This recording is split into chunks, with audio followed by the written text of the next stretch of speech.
去年国内欠卵，超市公司进口巴西卵，所逼出乌洗甲过期的证据。立法院经济委员会决定要照立法院的职权刑事法成立专案小组来调查。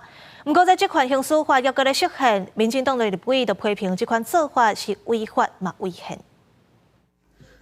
为了调查去年进口鸡卵的证据，国民党立委立法院经济委员会调委杨庆英7月11日安排讨论成立有关进口鸡卵执行情形调查专案小组，甲运作要点草案会议。国民党立委表示，小组唔那是要调查超市的卵，搁要调查所有的进口卵。当嫁到市场，然后发生就是腐败等等的现象，我们也希望说让所有国人朋友都可以了解清楚。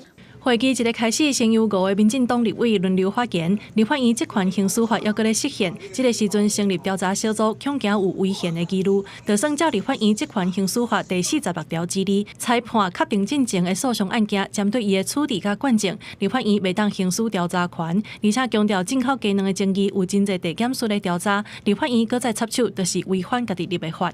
要扩权的也是你们，说要行使调查权也是你们。 通过这个法以后，首先要带头违法的也是你们，滑天下之大稽啊！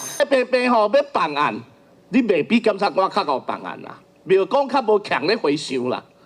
所以，我们立法委员，我们干嘛要把自己扩权？在野党立委呼吁民进党立委唔通搁再阻挡，人民需要的是真相。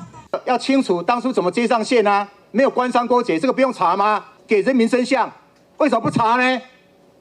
这样对得起人民吗？